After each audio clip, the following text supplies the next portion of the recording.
So welcome everybody to today's webinar, and today's webinar is about domestic abuse and children and how they are impacted. Just a brief bit of background for myself. My name is Sarah and I am a counsellor here at Women's Trust, providing one-to-one counselling for women. And I've also been working with children in various ways since around 2005. My background is as a youth worker originally, and also as a children's services practitioner. So I've been involved in providing children with therapeutic support. And my age range of children that I've worked with have been right away from 4 years old, so very little, up until around 19. So I've had quite a bit of experience, various age ranges, and yeah, I'm very happy to be sharing this webinar with you today.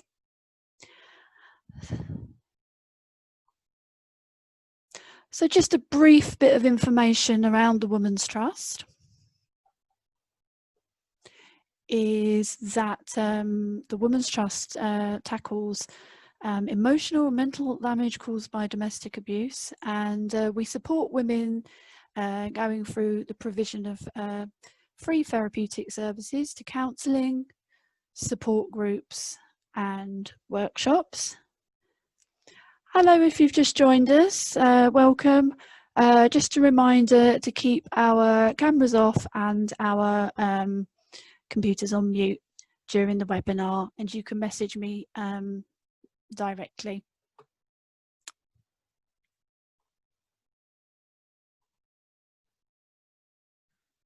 So the aim of today's webinar is to think about some of the ways that domestic abuse can impact children, and to think about some of the signs that children may be being affected by domestic abuse. And we'll go into some of those signs, some of the things that you may see in greater detail, and to share some ideas around how to help children who are being affected by domestic abuse. So we're going to look at some practical ideas, and we're also going to look at some ways to think about talking to children about domestic abuse. And this by no means is a comprehensive training around everything, but it's sharing some ideas and helping you to gather some, to have a think about how you might want to use those ideas and how you might want to talk to children about domestic abuse.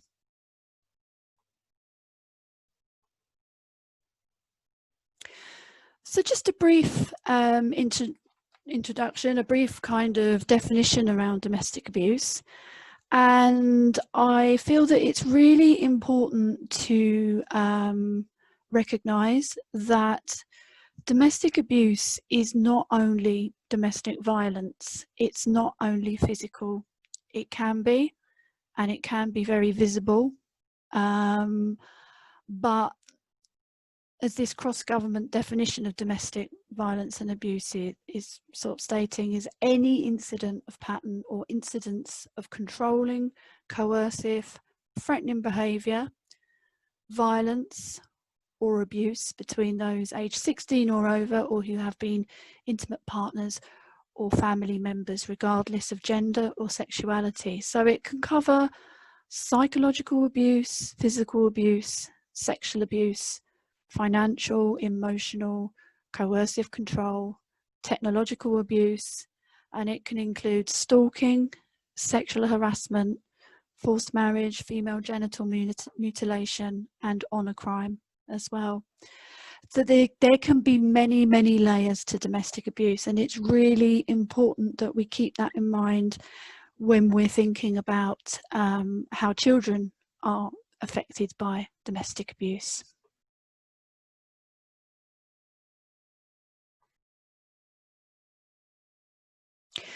So domestic abuse can affect anyone.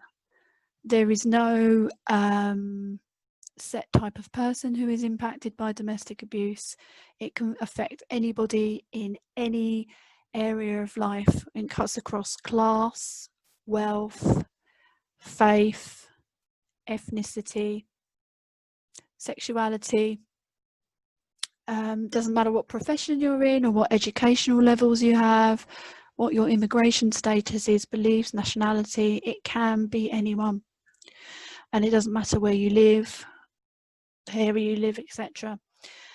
And it does affect men and women, but it's predominantly by men against women, and that's kind of, I believe, supported by the culture in which we live. And yeah, and it can be by a current or ex-partner, so it doesn't have to be someone that you're still with. It can be from an adult, a child, a mother, a father, or other family members as well. So it's not necessarily in the context of a romantic relationship or within a marriage. Sometimes it can be other family members that perpetrate domestic abuse as well.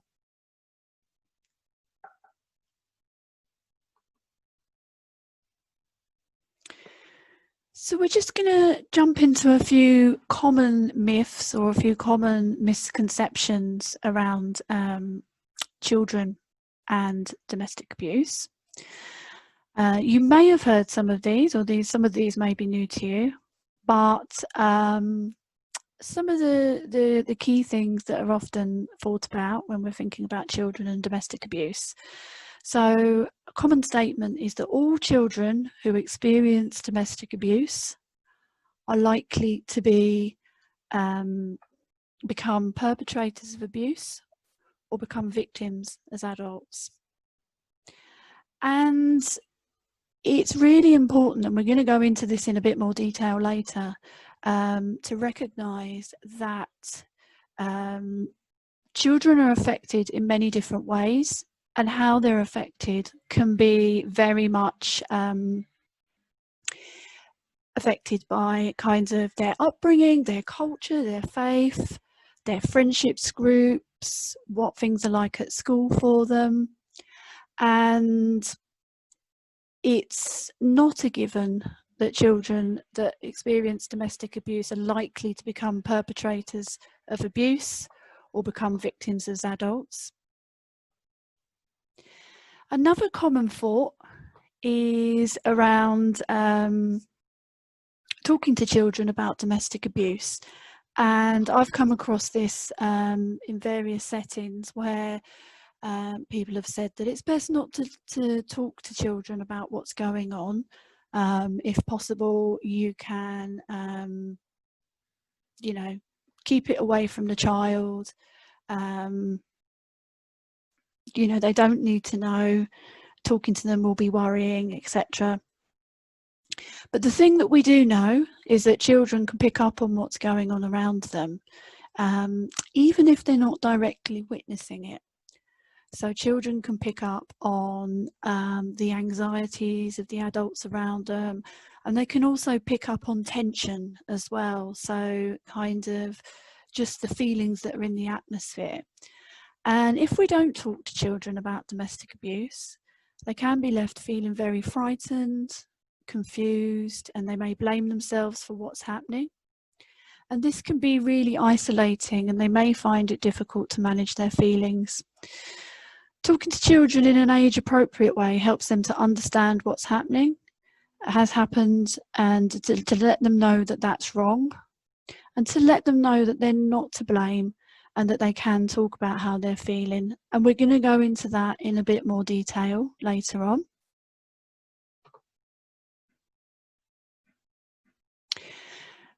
Another misconception sometimes question is, you know, children will hate the perpetrator of domestic abuse in the household. And this is really complicated. They may do this, but they may also be confused about what's going on. For example, there may be things that the child likes about the abuser, and there may be things that there may be good times in the household, and there may be times that are not so good, and there may be things that they like and maybe things that they dislike. There can also be an element of manipulation sometimes from the abusive adult, so the child being manipulated into taking the abuser's side in disputes, or they may also be scared of the abuser and side with them as a way of feeling safe. They may also be holding on to lots of different feelings about the abuser all at the same time, so sometimes things are a lot more complex.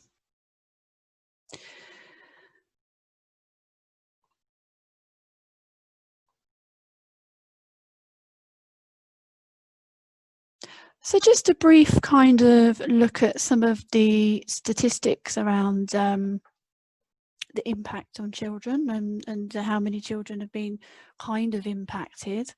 So around 1 in 5 children have been exposed to domestic abuse, and as well as the impact on parental mental health, living with domestic abuse can significantly impact a child's development, health and well-being. And I think that is something that we're going to look at in a little bit more detail, but we're also going to have a look at things that we can do with that, because although there can be an impact, there are also things that we can do to help children to minimize that impact. And it can also damage the relationship that a child has with their abused parent. So again, thinking about those feelings of confusion and not knowing where they stand, sometimes that can affect the relationship. So supporting both mums and their children to rebuild their relationship, it's really important in helping both to recover and overcome their experiences.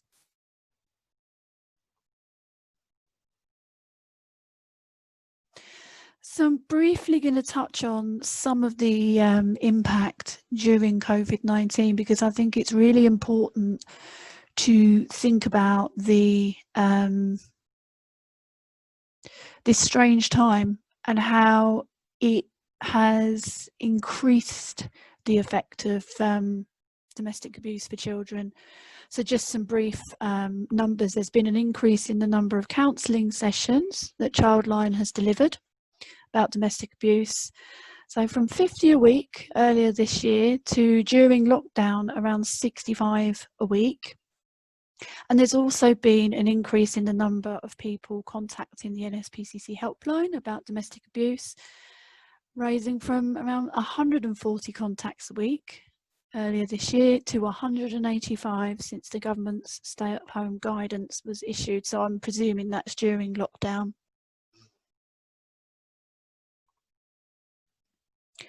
Some of the potential difficulties that have made it more difficult for children is number one, that it's made it harder to speak out. So some children have been really frightened of what to do, what to say to people, because they're frightened of being separated during this time, being separated from their families or being from their siblings. And some children have told the NSPCC during this study that they're frightened that other people coming into the home, such as key workers or social workers, police or children's services, might bring coronavirus into the home.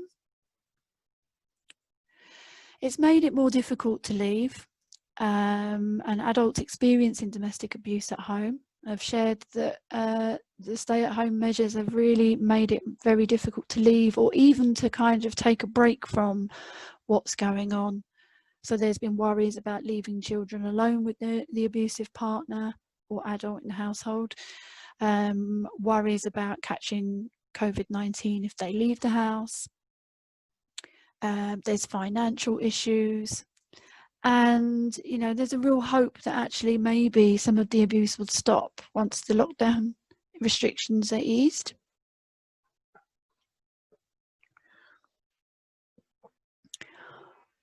So there's been a reduced access to support networks for children. So their usual sources of support, such as friends, teachers, school counsellors, health visitors, etc., sports clubs, that's not been as available, or it's not been there at all.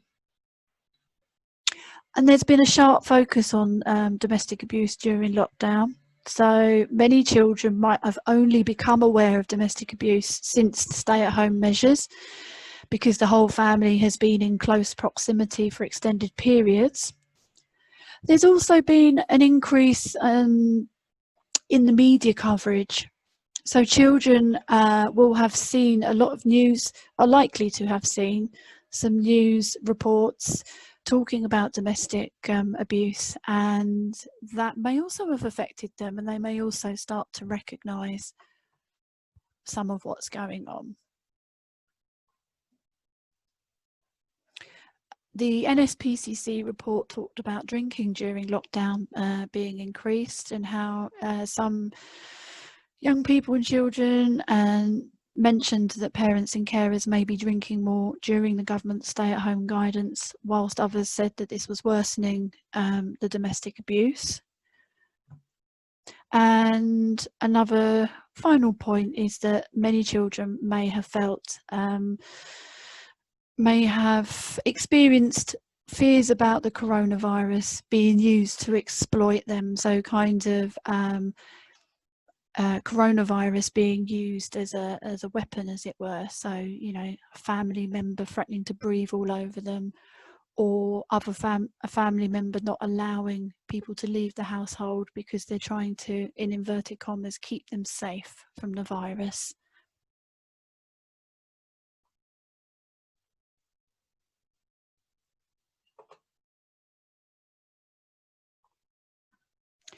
Okay, so looking at the impact on children now in a bit more of a direct way. It's really important to think about when we're thinking about domestic abuse, and we're thinking about the different types of domestic abuse that children might experience. All children are not the same, and all children, as we've said earlier, can be affected in many different ways. And we have to remember that children are coming from different cultures, different ethnicities, different family backgrounds. They've got different learning needs, different physical abilities. And so there's no definitive ways in which a child will respond to domestic abuse. There's no one size fits all recovery technique. There's not one size fits all way to kind of think about it. But we do know that there are some common themes that can be helpful for us to think about.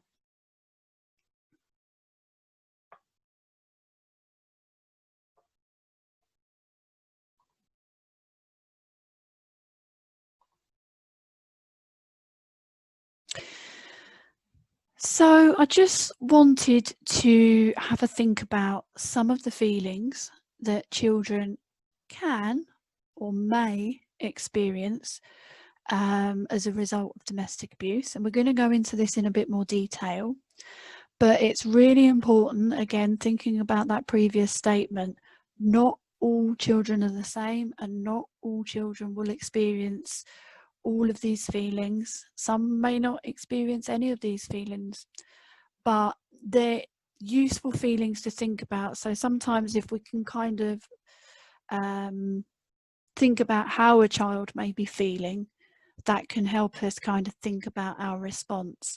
So we've got some of the feelings here. So sadness, guilt or responsibility, anger, confusion, loneliness, numbness, anxiety or fear.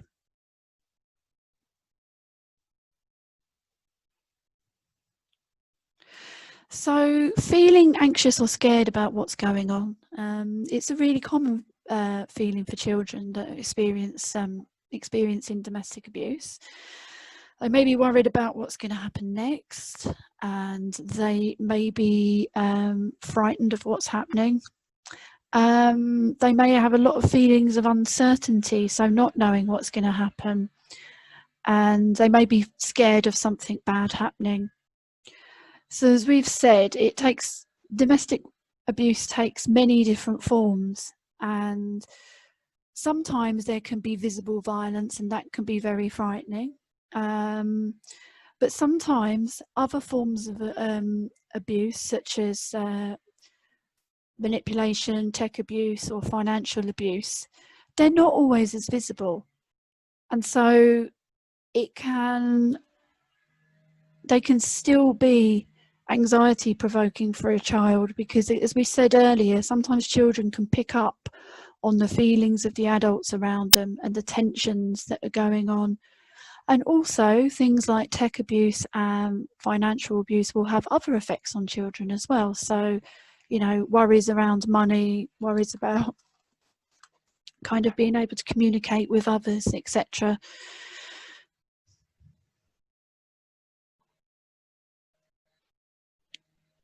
So these are some statements that I've come across during my time of working with children and young people. You know, what's happening is my fault. I need to protect my mum or carer. If I'm good, perhaps all this will go away. And some of the feelings, sometimes they kind of mirror sometimes the feelings perhaps that the non-abusing parent is having, those feelings of guilt and responsibility as well. And sometimes guilt and responsibility is a way for children to kind of make sense of something that doesn't make sense, that shouldn't be happening. So placing guilt or responsibility for themselves can sometimes be a bit of a strategy and a way of coping.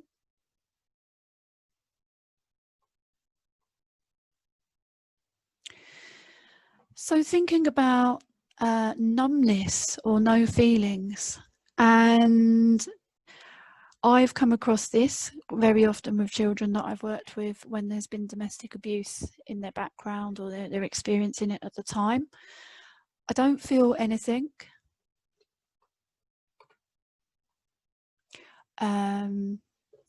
It's all right, with a shrug, as a very common response, kind of like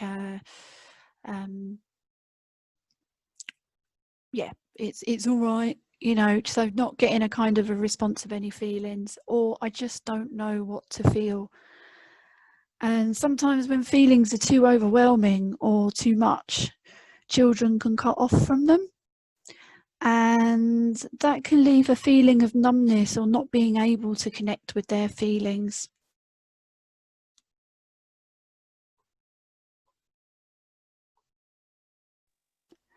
So coming into anger, anger is a very common feeling that children may experience, and it can show up in many, many ways. So as you notice here on this slide, I don't have any statements here. And for some children, they may be able to say, I'm angry about this, I'm angry about, you know, what's happening, I'm angry at the perpetrator, I'm angry because I've had to leave my home and we've had to move. And some children will be able to kind of express themselves in that way, but very often it's very difficult for children to express exactly what they're angry about and to be able to say that. And for some children as well, for younger children as well, they may not have the language that they need to be able to express that. So sometimes that anger comes in door slamming, kicking, fighting, biting, all of those kind of things. Yeah, so it can sometimes come in various different ways.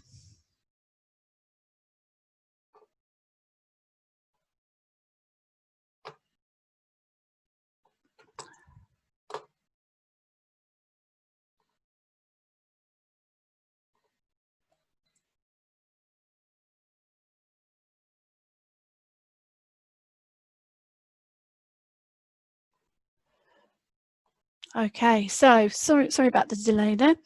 And another feeling that children can experience is confusion. We've mentioned this prior to this slide, but kind of trying to make sense of what's happening. So why is this happening? What's going on? I'm feeling lots of different feelings all at once. And domestic abuse is complex. There's lots of different layers to it. And often the person being abused can be left feeling confused and disorientated. And so in a similar way, so can children. And like we've said before, there can be happy times with an abuser, there can be good things that they like about the abuser, but then there can also be difficult times and things that they don't like about the abuser or their behaviour. And children can be left with lots and lots of different feelings all at once.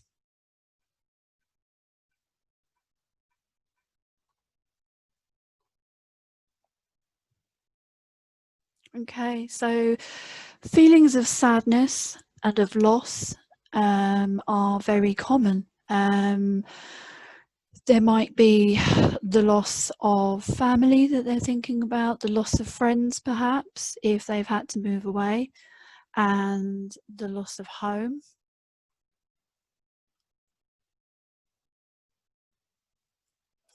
And yes, lots and lots of feelings around loss and sadness, and that could be, you know, understandable. And loneliness. And this is a really key point as well, because domestic abuse can be isolating, and it can be isolating for the child, but it can also be isolating for the person who's being abused. And that feeling of I am the only one that's going through this can be really, really isolating and really difficult. And that's why we're going to speak in a bit about thinking about ways that we can start a conversation with children, because it's really important that, you know, once the conversation gets going, that we can kind of ease some of that loneliness and some of that isolation.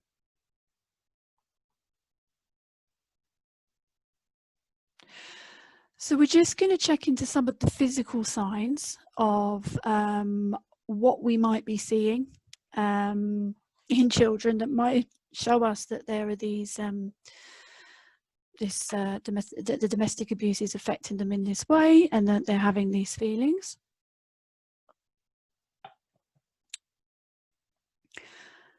So, becoming withdrawn, you know, not wanting to make friends or not wanting to take part in different activities, not wanting to speak to other people, isolating themselves. And that can be a real sign of isolation and anxiety. We've mentioned before having difficulty in managing angry feelings. Having physical symptoms, for example, tummy aches or headaches. And these physical symptoms, they can be a sign that we're holding tension in our bodies, or that children are holding tension in our bodies. So it can be a sign that something's going on. Acting younger than their age. So this can kind of be like using baby-like language, or some younger behaviours like thumb sucking, things like that can sometimes indicate that a child is anxious and that they're seeking comfort. Having low self-esteem, so not valuing themselves, or not feeling good about themselves, being low in confidence. Having difficulty in focusing in school or during activities. This is very common, and it can be a sign that children are being affected. We're going to go into why that might be in a moment. So we're going to have a look at the hand model of the brain that kind of helps us to kind of think about the difficulties with focusing. Sometimes bedwetting or soiling might be an indication that they're being affected. Now, this could also be for physical reasons as well. So if you have a child who is bedwetting or soiling, and they're out of that age bracket when it's normal for children to do that, I would always suggest that you get that checked out with the GP just to make sure that there isn't a physical reason. Having difficulty in sleeping, so having nightmares, having difficulty in getting off to sleep, sometimes sleepwalking, those can be indications that they're being affected. Becoming overly anxious or overly vigilant. So that can sometimes look like being very jumpy or very nervous, or being very, very worried about things that you wouldn't expect a child to be worried about. And finally, engaging in risky behaviours, so truanting, substance misuse, etc. Sometimes that might be picked up at school, and sometimes that's often older young people, teenagers, maybe engaging in that kind of behaviour as a way to kind of deal with some of their more difficult feelings. So this list is not a comprehensive list. There may be other signs as well, but they are common signs. But it's worth, again, always worth checking out, are there other things that are happening in their lives as well that may be leading to some of these behaviours and some of these signs, because sometimes they can be there can be other reasons for them, but they're just things, they're like clues. They kind of help us to think, yes, maybe our children are being affected.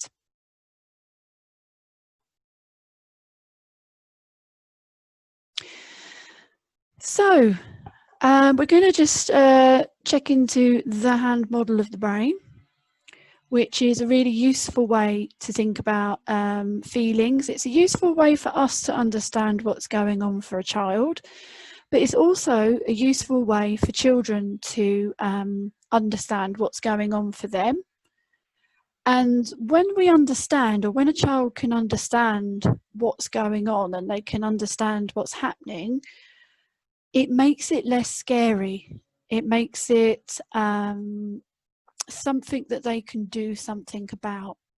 And we'll go into what they can do a bit later on in the webinar. But we're going to just have a look at this now. So imagine your hand. If you hold your hand upright, your hand is your brain. And at the base of your brain is the brainstem. So that's where the wrist is. That's the bit of the brain that deals with all the stuff that's to do with your heartbeat, your breathing, all the stuff that has to happen without you thinking about it. So that's the basic stuff there. Then your thumb, if you fold it into your palm, represents what they call your middle brain. Sometimes it's known as your animal brain. And it's the part of your brain that deals with fight or flight.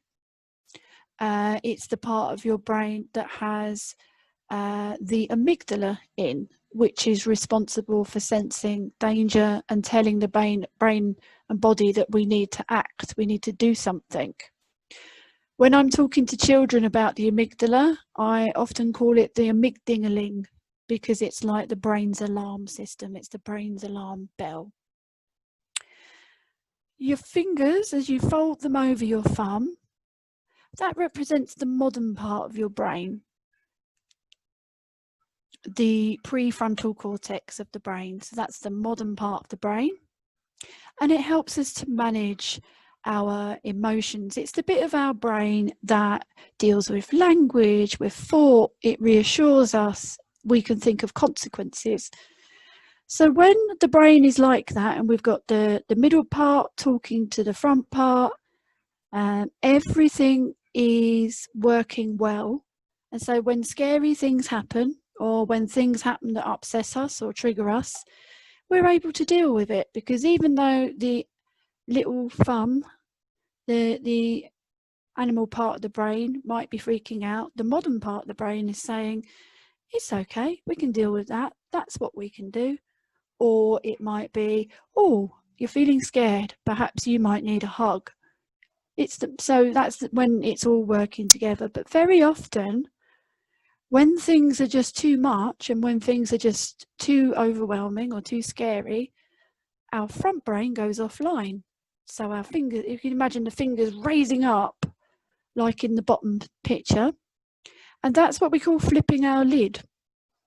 And when that part of the brain goes offline, our little animal part of the brain, the bit that deals with fight or flight, takes over. And so that's when we have really intense feelings and we don't know what to do with them. And sometimes for some children, that might show up as having really angry feelings, going from 0 to 100 really quickly.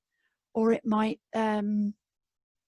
show up as having a panic attack, or it might show up as not being able to think or to do anything. So that difficulty in focusing. So yeah, that is the hand model of the brain. And what we're hoping to do when we do mindfulness activities, which we will have a look at in a moment, is we want to calm everything down. We want to calm that amygdala, that middle bit of the brain, so that the front bit of the brain, the modern bit of the brain, is in contact with everything and everything's working well together. There's a really good video by Jeanette Yoff that I'm going to link in the handout because she has a really great child-friendly way of talking about this. She uses like a little puppet and it's really, really helpful. But I'll link that into the handout. So before we go for a break, we're going to have a break of about 10 minutes or so. I just wanted to touch upon ideas around talking to children about domestic abuse. And I think when we're thinking about these ideas, again, we remind ourselves that not all children are the same and not all families are the same, and that there are different ways of communicating in different cultures, in different families. And so these are just ideas, things that you can take, things that you can adapt and make use of in your own way. As we said in the myths earlier, there are consequences if we're not able to talk to children about domestic abuse. Several things can happen or may happen. And the child can feel isolated, feeling like they're the only person that this is happening to. The child may believe that abuse or violence is normal. The child may learn to deny their own feelings, so to kind of push their own feelings down and not kind of separate from their feelings. The child may be afraid to speak out about domestic abuse and may not be able to seek help, so they may have worries that they want to tell someone but they might not feel able to. And they may be left with feelings of blame and responsibility, and they may not fully understand what causes the abuse. So here are some helpful statements that you can have a think about and think about how you might want to use these statements.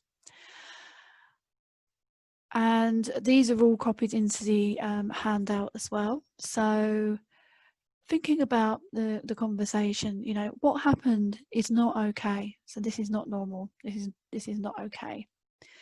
It's not your fault, which is a really key point to be thinking about. You know, it's really important that the child understands that there is nothing that they are doing that is causing this. I can see what's happened and has been frightening or confusing for you, or however they may be feeling. That's okay for you to have these feelings. We can talk about them. So we're just acknowledging the feelings and just being able to kind of say, it's okay for you to feel that way. I will listen to you. You can tell me how you're feeling Your feelings are really important. I'm sorry that you had to see or hear that. I will help you to stay safe. There is nothing that you could have done to prevent or change it. Again, that's a really important statement when we're thinking about children feeling guilty or feeling responsibility. And finally, we can talk about what to do to keep you safe if it happens again. So that's about kind of thinking about some plan with the child if, you know, if it's a situation where it's happening around them, you know, what they can do so they can stay in their room, or they could go to neighbours, or whatever your plan of safety is. And that gives the child some feeling of security and helps them to feel a bit empowered as well if you're talking to them about, you know, what they would like to do.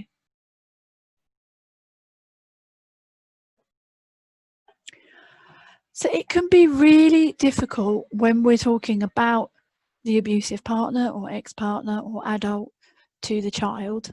It can be really difficult to not be emotional and, you know, speak about our feelings about them. You know, we may be really angry with them, or we may be really frightened. But when we're talking to the child about them, we try as much as possible to remain as calm and objective whilst talking about them. So this is to kind of help children not feel, to help not raise children's anxiety. And I say that as much as possible because we are human, and we're, you know, you may be going through this. So, you know, just as much as possible to remain calm and to talk about the behaviour, not so much the person. So talking about the behaviour might be, you know, the thing that Dad did was not okay, rather than Dad's a horrible person, he's not okay. And I think that helps to helps children to manage some of the confusion that they have, so that they can kind of sometimes have to hold both feelings of liking that person but maybe not liking them, and kind of separating the behaviour can be a way to do that. And understanding that the child may still love the abusive parent and may be confused as well. And it's really helpful if you're able to allow them to express those feelings. So if they want to talk about the abusive parent or partner in that way, that they have the opportunity to do that.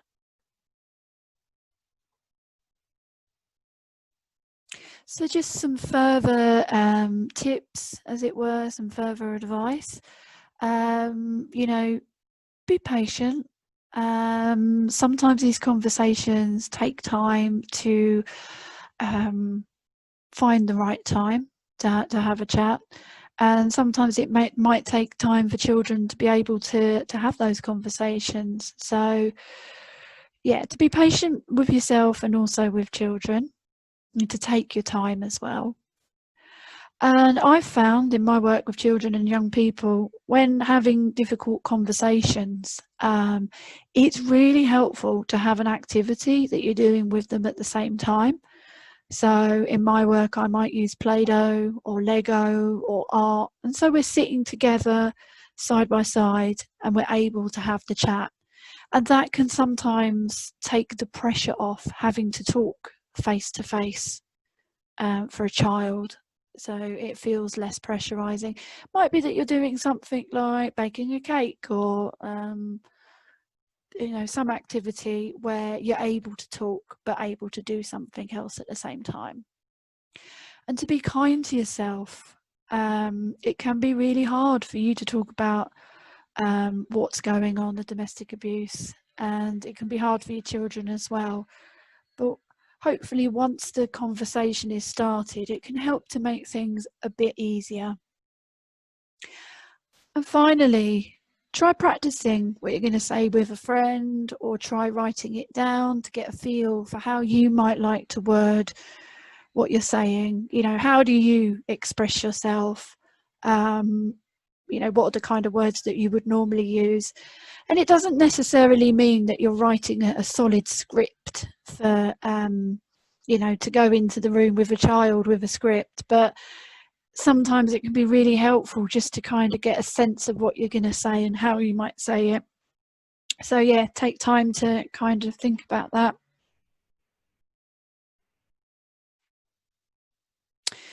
So we spoke earlier about the hand model of the brain and the concept of flipping our lid. So the idea that when we're under stress, or when a child is under stress and under pressure, that bit of the brain that deals with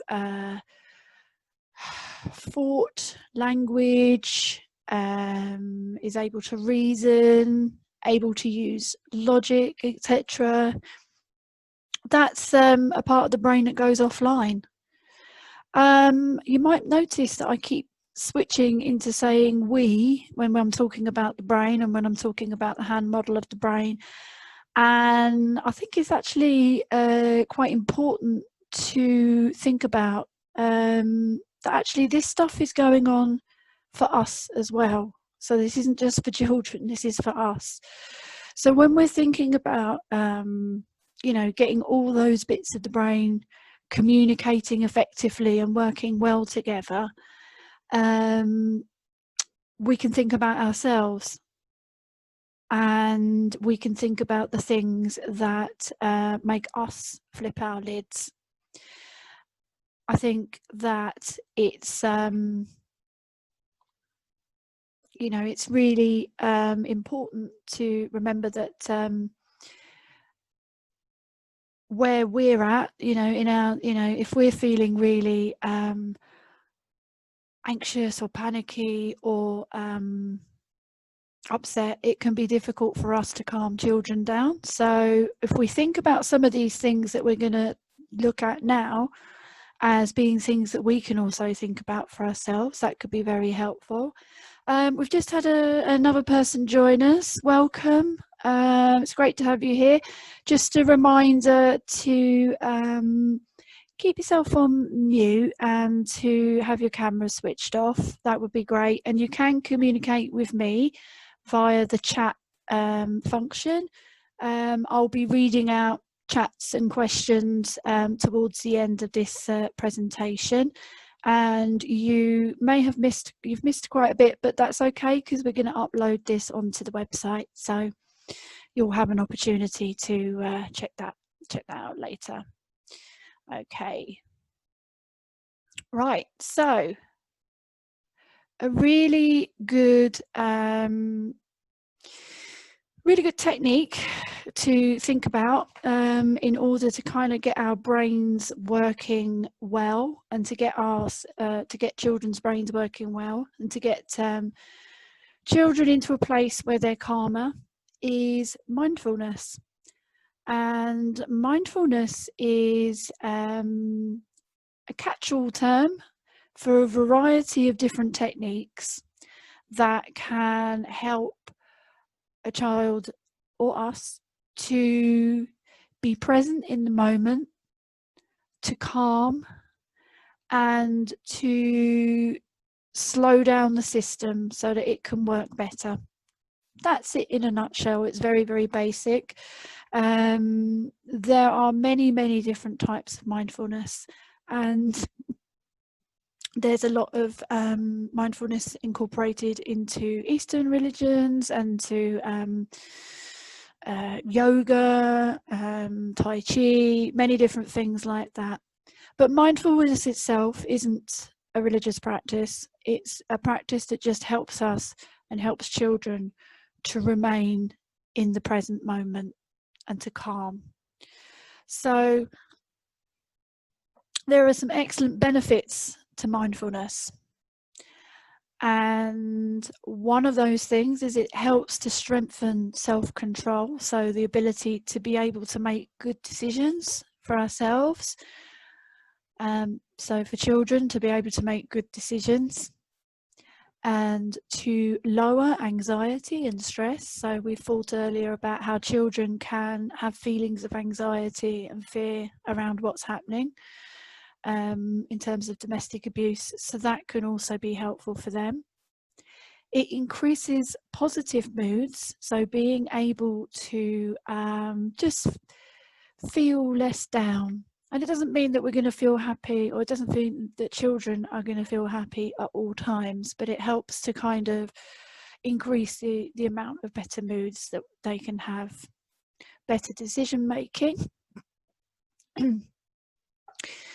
and improving emotional regulation skills. So that's a child being able to meet their needs, to be able to soothe themselves a bit more. So if they're feeling upset, they're able to do something that can help them, or they're able to talk to somebody that can help them.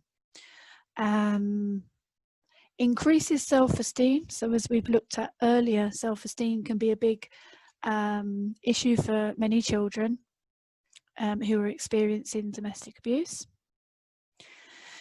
Improves health and body image. So when we lower anxiety and stress, when children are able to lower their anxiety and stress, or we're able to help them to do that, it also has an effect on their physical health as well, and how they view their bodies and how they view themselves.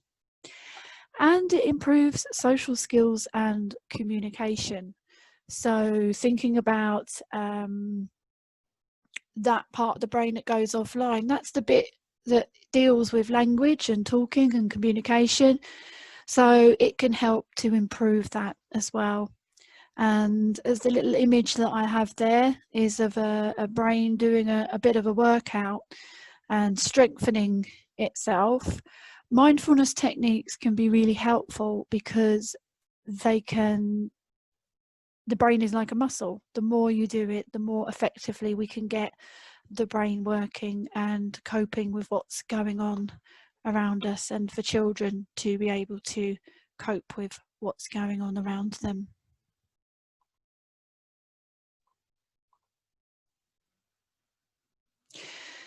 So I'm going to step into a few techniques that can be really handy for working with children to help them to be able to calm and to come back into the moment. And as with anything, the more that we make these a bit of a routine, the more effective they can be, and the bigger the impact that it can have on how a child is able to manage difficult feelings. So one of the techniques around mindfulness is managing the breath, and you may have seen various breathing techniques, or you may have seen various apps available that help us to kind of manage the breath and to slow the breath down, which then slows the system down. So when we're thinking about children, we want fun ways to do this. We want ways that that they're interested in, and that doesn't feel too weird for them. Very difficult to talk to a 4-year-old and say, we're going to do a breathing exercise. You might get a puzzled look from a 4-year-old with that. But this activity is great. You can use a pre-cut out star. You can get the child to make a star. So if they're a bit creative, they can get into they can get, oh, hang on for that, yeah. They can get into that and kind of, like, you know, make a lovely star. And so the idea behind the breathing star is to be able to follow the outline of the star with their finger, and then so at each line, and I'll do this with you as we're going through. So at each line we'll be looking at breathing in and breathing out. So if you follow with me, just imagine if you've got your screen or whatever, and you just imagine that you're doing this with a child, along with a child. So breathing in, breathing out, breathing in, breathing out, in, out, in, out, in, and out, and in. So that's a nice little breathing activity that you could use. You could use that before bedtime, or maybe just times when children are feeling very unsettled, or they need a bit of calming. I did say I was going to read chat comments at the end, but I can see that somebody has a friend who does smell the rose, breathe in, blow out the candle, breathe out, and that helps them too. I really love that idea. That's fantastic. Somebody else has said, I love it, but for how long? How long? Well, I would try a couple of rounds and see how that suits the child. I don't know if there's a maximum amount of time that you should do that, but I would say 2 to 3 times could be really helpful. Or perhaps it's a case of starting off with 1 round, seeing how they feel with that, and then kind of you know, see how they get on with it. These are all just ideas as well. So if we're thinking about you know, encouraging children, inviting them to try something out, if they're not into it, you don't have to push it. For some children, working with the breath can actually make them feel a little bit anxious, or they don't like it. And I've worked with many children where they've been like, no way. But for some children, they've really, really loved it and they've made it their own. Doesn't have to be a star either, can be a square or a triangle, anything with even sides that you can kind of follow with your finger. Another way of working with the breath is very, very simple, and something that I use a lot in working with younger children is bubbles. And the automatic, how we use our breath when we blow bubbles is we breathe in and then we breathe out. And in order to get the best bubbles, it's best to blow out really slowly. So if we want a nice big bubble, or we want a nice steady stream of lots and lots of bubbles, we can get them to notice, you know, that the slower breath brings the better bubbles. And, you know, using bubbles, it's a bit stealth really. It's a bit of a way of getting the breathing in without, you know, if they're not really into the breathing. But you can also get them to notice how they feel before blowing the bubbles to how they feel after blowing the bubbles. So it's quite useful, and many children enjoy that activity.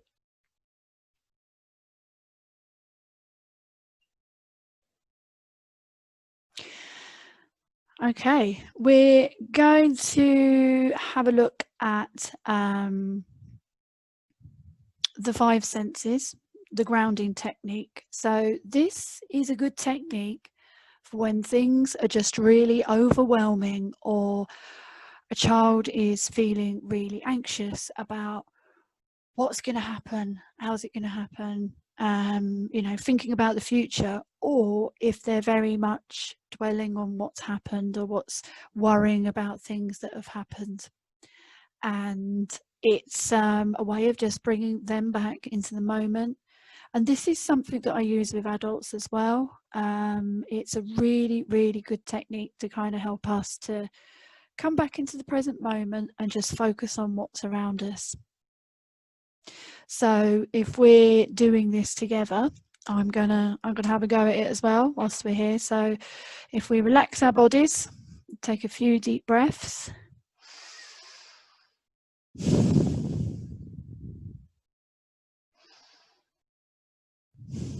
So I'm feeling nice and relaxed. And I'm looking for 5 things that I can see. So I can see my notebook, my pen, my computer, my table, and my coffee cup. 4 things you can feel. So I've got the table, the notepad, got a candle, and my mouse, my computer mouse. 3 things I can hear: the birds outside, the wind, and some DIY stuff going on out there. 2 things you can smell: my coffee and my smelly candle, and 1 thing you can taste: quick swig of the coffee or taste the coffee. So there you go. It's something that can be used. It's a bit I Spy in a way. And if this is too complicated for them to do in this way, sometimes just a game of I Spy can suffice and can bring a child back into the moment.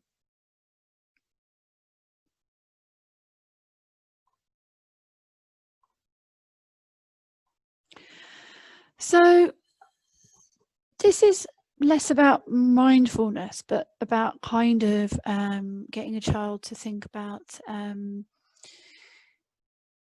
their own support network or their own support strategies. So we mentioned in an earlier slide about kind of having a plan with the child around you know, what might happen, or who might we talk to if things are happening and we're a bit scared. So the helping hand can be done in many different ways, but the way that I would do it is I would get the child to draw the outline around their hand.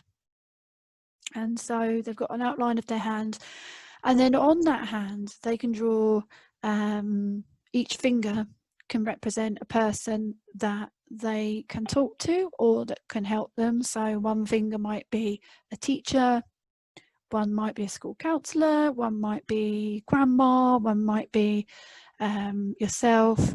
And so that they're building up a network of people that they can you know, turn to, and they're doing this themselves as well. So they're thinking about it, and it's empowering for them to be part of that rather than being told these are the people that will help you. You can kind of do it as an activity with them. Some children like to draw the faces of the people on the fingers, and again you can do it for things that they would like to do if they're feeling sad, or things like they would like to do if they're not feeling, if they're having difficult feelings. So it might be, the fun might be the breathing star, the next one might be bubbles, the next one might be Play-Doh, etc.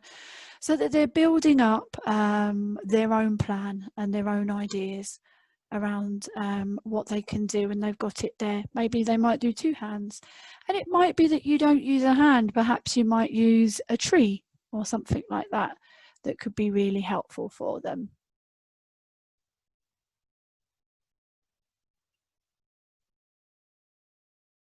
Okay, so that's a really good way of making a plan. Messy play. So it's not appealing to everyone, and I've worked with children, some children that don't like messy play, and I've worked with some children that absolutely adore it, and likewise some parents and carers that are happy to do it, and some parents and carers that feel really icky about it. Messy play can come in many different forms. So it can come in making slime, using Play-Doh, plasticine. It can be for mixing paints and being like making big messy paintings, potato printing. all those kind of things that are generally seen as a something that very young children are interested in. But it can be used for older children as well, especially the slime is a bit of a fashion at the moment. Apparently there's well, not apparently, there is a whole world of slime recipes, very basic ingredients, and I would suggest you have a look at YouTube for some recipes around slime. But the idea is the sensory aspect of it, so the feeling the coldness, the temperature, the squishiness, looking at the colours, the mixing.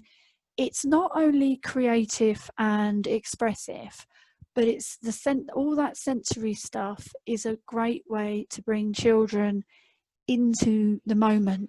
So to be able, again, like the 5 senses activity, it helps children to be able to kind of come into the moment and just really experience the colours, the messiness, etc., how it feels in their hands.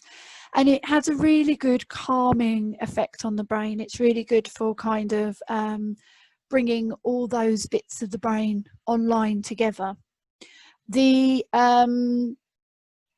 As we said, when we're having difficult conversations, sometimes this kind of play can be really helpful, because they can concentrate on that and they've got all the calmingness of the messy play whilst they're able to kind of talk about how they're feeling. So it can be a really, really useful technique for kind of when we're trying to have those conversations that are a bit difficult. Okay, the worry jar.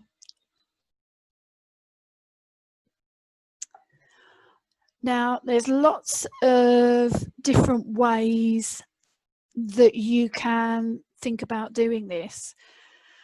You can have a literal jar, or you can have a drawing of a jar. You could have any container. It could be a special box. It could be a jewelry box. It could be any kind of container or box. And the idea is that children can write their worries into the jar. So, for example, if it's on a piece of paper, they might write the worries on the picture of the jar. Or if you're using an actual jar, they might write or draw their worries onto a post-it note or a piece of paper, and then they can put their worries into the jar. They may want to decorate the jar, make it special, or decorate the box.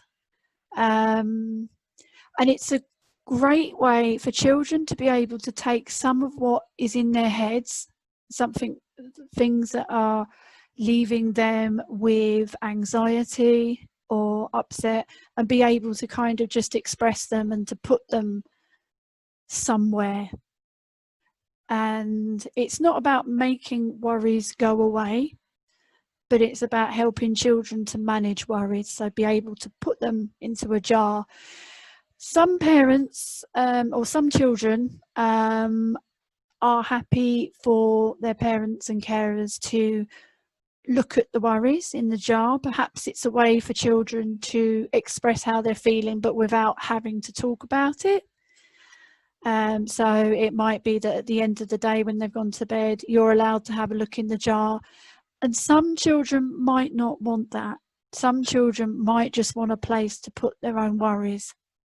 And I think it's important, if you're going to do this activity, to have a chat with them about that. You know, what would they like to happen with the worries? So it's a helpful technique for them to kind of think. It also gets them thinking about, well, what is it that I'm worried about? Sometimes it's a good opportunity for that. I worked with a parent who had a monster plushie toy, had a zip-up mouth, and the worries used to go inside the monster plushie toy at the end of the night. So the monster was eating the worries. So it's a helpful way to kind of think about kind of how children can express their worries.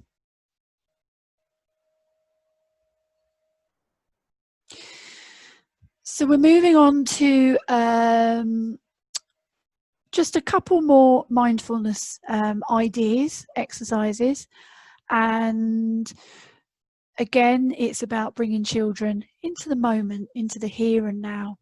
And this one can use anything that they like. They could use a piece of jewelry, could be a toy, could be a stone. I've worked with older young people that have had a little crystal that they've used as their focusing tool, keep it in their pocket. And it's about holding on to the object and starting to slow down the breathing. So, you know, really kind of connecting with the breath. And then focusing on the object and noticing what's the colour of the object. How does the light bounce off of it? How does it feel in your hands? What temperature does it feel like when we hold it? Has it got a warmness or is it cold? Does it have a weight to it? Is there anything else that we notice about it? So are there any kind of imperfections or any dimples or odd things about the object? Just really focusing in on that object and really kind of taking notice, like really looking at it in a very focused way. So that activity or that kind of strategy is a really good way to come back into the present, and again can be used if there's a lot of anxiety or perhaps panic attacks or worries or intrusive thoughts about the past. It brings us back into the here and the now, and it's useful because you can do it in a way that doesn't make it obvious. So almost as if a child is building their own toolbox of things that they can use. This is something that they can use when they're out and about.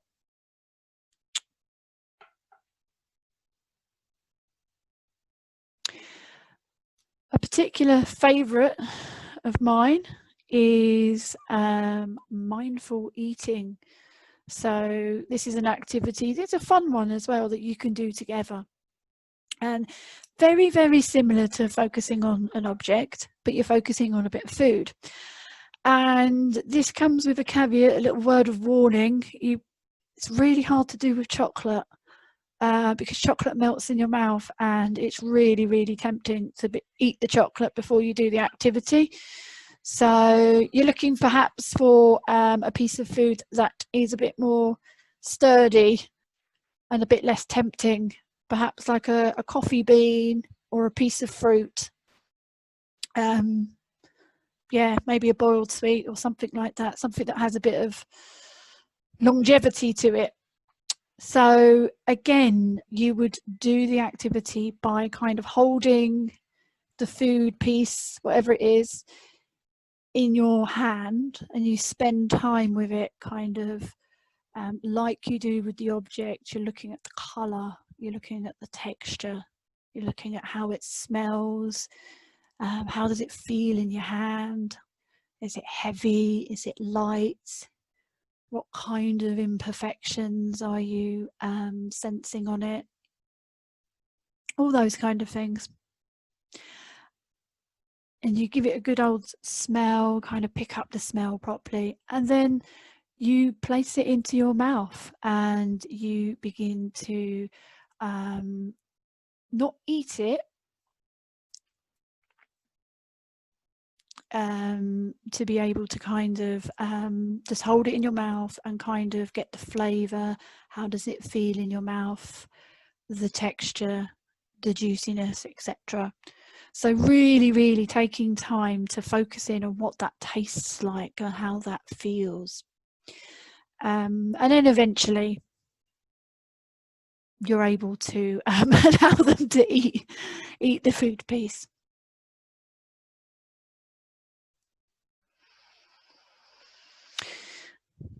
So this is a brief summary of some of these things that are helpful. So I'll just go through this to kind of just summarize some of what we've spoken about. So kind of sharing with the child in an age appropriate way the main points of what's happened or is happening, being careful not to overwhelm them with too much information and to remain factual, providing them with reassurance that this is, you know, not their fault, there is nothing that they have done. Listening, providing a space to listen and to encourage the child to talk about their feelings and to acknowledge how they're feeling without trying to solve the problem. I think that's a really good thing to remember, is that when children are in distress, we may feel the pull to do something. We've got to fix it. This child is feeling sad, or this child is feeling angry. We've got to fix it. And sometimes it is, you know, we can do things that can help, but sometimes it isn't always possible to fix. And sometimes what is most helpful is just listening and just showing that you're there with the child. So take the pressure off ourselves to try and fix, and just be there, be present with the child. Something that I haven't touched upon in those previous examples is writing. So some children do find it easy to write their feelings down. Some children are into writing journals and writing stories. There's a particular fashion at the moment for older young people with bullet journals, which are kind of journals that ask questions and have bullet points that kind of prompt you to kind of think about things. That's a bit of a fashion that I've noticed and can be very helpful. So if a child is into writing and is into expressing themselves through writing, then encouraging them to do that is really helpful. And they can do that through fiction as well, through writing stories through fiction, or writing worries on post-it notes like we talked about with the worry jar. It's all helpful ways for children to take some of what's in their head and place it out. And for those children that aren't as into writing, sometimes drawing might be helpful. So even if it's just drawing a smiley face or an unhappy face or an angry face each day to kind of help them track how they're feeling. There are a number of apps online available that are like online journal type things and have various ways of children being able to track their feelings. Mood journals, that's the word I'm looking for. And those are available. I think Childline does one. There is also an organisation, a new organisation called Kooth, Kooth. I will link that link in the handout. They also provide a mood journal for children. And some children might just use their own phones, their own phone diaries, and just put a smiley emoji. Is that emoji? Yeah, emoji on the day to kind of track how they're feeling.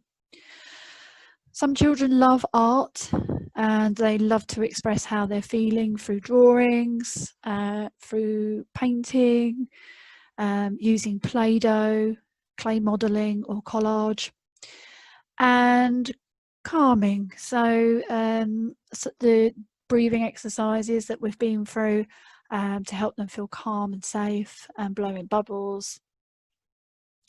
And something that we haven't mentioned too much as well has been movement.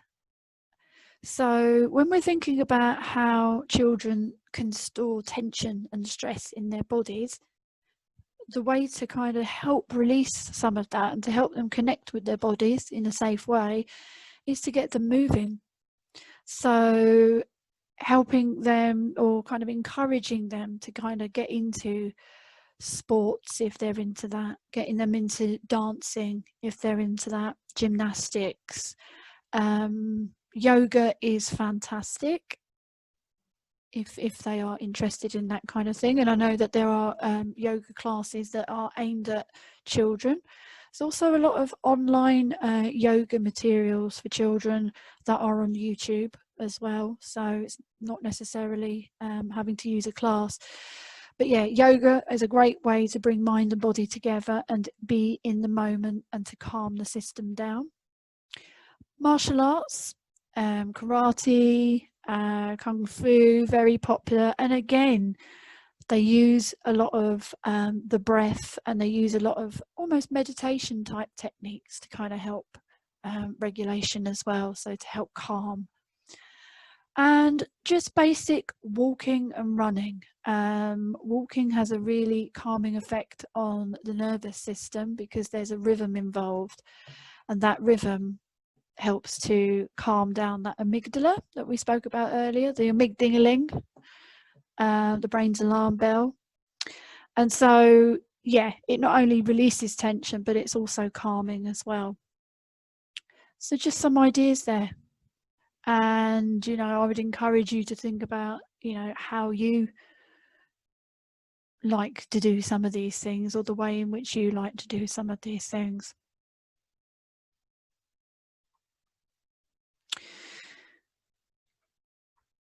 So we're nearing the end of our webinar today, but I wanted to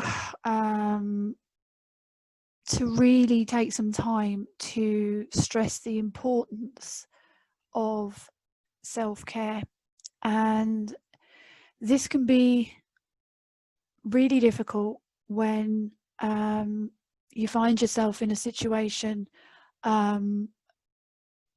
with domestic abuse where you're trying to think of your own survival and trying to keep your child safe, or it might be that, you know, you're in the recovery stage where you're thinking about kind of, you're still very much affected by what's happened. And so I always love this phrase or this image, you can't pour from an empty cup, you need to take care of yourself. And I think when we're thinking about how we can be there for children and how we can, you know, be present, because a lot of what we've spoken about today has been about listening and hearing them and being present, we need to have something to give. And if we are feeling really if we're having difficulty with our own feelings and feeling really stressed and feeling really overstretched, it can be really difficult for us to be there for our children. And so thinking about self-care in terms of your own needs, and, you know, I don't have a particular list of things here in terms of your own needs, but because everybody's needs are very, very individual, and what you need will be different from the next person. But I'd really encourage you to have a think about, you know, the needs that you need to get the support that you need, and how you may feel like get it. So in a way, it's like doing the helping hand activity for the child, but thinking about it for yourself. And in that, you're thinking about the practical support. So just in terms of who can help you, in terms of all the practical stuff, money, housing, etc. You know, is there an advocate that you can access something that can help you with that. Your emotional support. So think about your emotional support network, and that can come in the way of friends, family, counselling, support groups. There are also online resources. I was directed last week to a website for single mums called Frollo. I've included the link to that website on the handout, so that's available. But also other organisations online are available. What are your own calming activities? What do you do to help calm your own system and to take time out to kind of get yourself into a good place? And you know, you can adapt some of those activities that we've used with children to be able to kind of help yourself and to think about how you can calm for yourself and your own opportunities for expression. What do you do to help yourself to express your feelings? You know, you may talk to people, but you may, you know, use art, or you may use drama, or you may use lots of different ways to express how you're feeling, and kind of have a think about that. Because when we're feeling like our brains are all connected and working well together, it just makes it a lot easier for us to be able to help our children. So we have come to the end of our webinar today, but I want to take some time to have a look through the chat messages. I've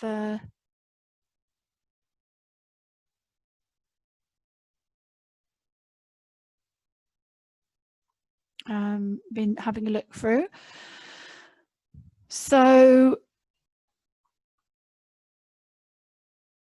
okay, so we are looking for okay, someone has asked, can we write it on screen around coffee on my own, river, walking by the river, yoga, bath, meditation? Yes. I can certainly add some of these ideas to the handout, and I think they're really great ideas. I did, yes, there is a handout that I have there, and the single mum website is also on the handout as well. I think it's called Frollo, and I will, yeah, that's on the handout, sorry. Okay, somebody has asked, is it also normal to do lots of emotional eating if someone saw the abuse when I was a child? So is it normal to do? Yes, emotional eating can be a sign that someone's being affected by domestic abuse. It's a comfort. It's almost a sensory thing as well, because it's kind of you're eating, you're constantly concentrating on flavour, and it's almost kind of like a way of grounding. So very often people and children may turn to eating food, and yeah, and sometimes that can look like overeating, or sometimes there can be some children may be affected in another way, in under eating as well. But yeah, there is an effect with eating. It can be an effect with eating. I hope that answers whoever sent that comment. If there was something more specific that you wanted from me to answer there, I would I will answer that. Okay, somebody has messaged and said that they've wanted to do the workshop to help their kids, but they've realised that there is that they are also affected by their own parents' domestic abuse. Is it normal to feel vulnerable as an adult? I would say yes, absolutely. Sometimes we don't get the opportunities to deal with the difficult feelings that we have when we've experienced our own parents' domestic abuse. And absolutely, you can make use of a lot of these strategies. Now that I'm chatting about this, I think I will link to some other websites that provide some more mindfulness activities that you can go and explore to use. But absolutely, it's absolutely normal to feel vulnerable. And I think sometimes when we are watching our children go through it, it can also trigger our own feelings around the past as well. So sometimes we might feel even more vulnerable. So it's really important for us to, for you to look after yourself in all that and recognise that actually you're still being affected. I hope that that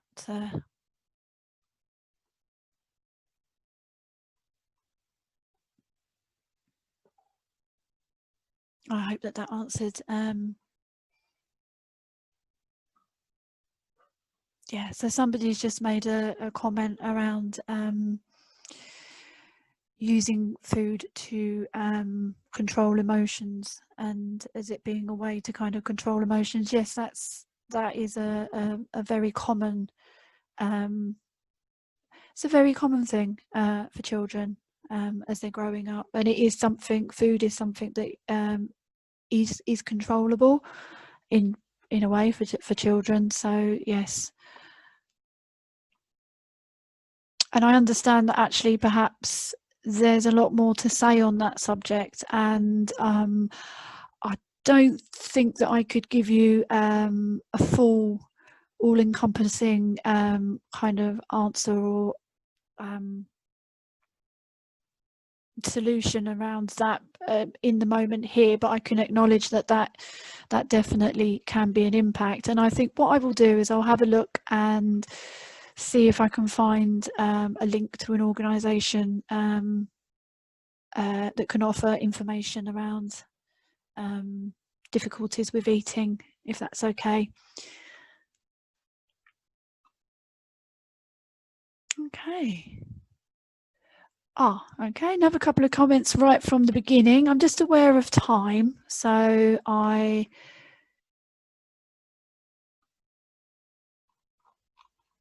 will just go through some of these. Somebody has shared the feeling that it stays with you a long time, having been raised in a domestic violence home and now as an adult, asking the question, how do you feel today? So yes, the impact can be long lasting.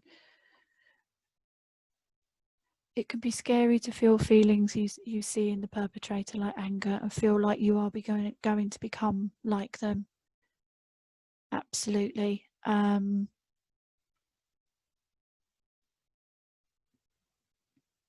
feel that is, yeah, that is a real fear, and it's difficult to hold on to the fact that you are you, and despite feeling that way, you can recognize what's happening.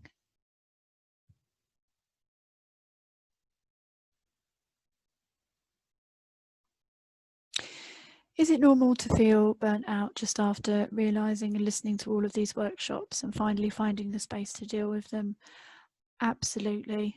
It takes a lot of emotional energy to think about these things that have affected us, and I would absolutely advise everybody to take good care of themselves if you're engaging in these webinars and workshops, and to take time out and realize that this can set off all sorts of processing, and it does take energy, and it does it does raise emotions. So really important for you to look after yourselves in that process. I'm going to bring the webinar to a close. So thank you very, very much for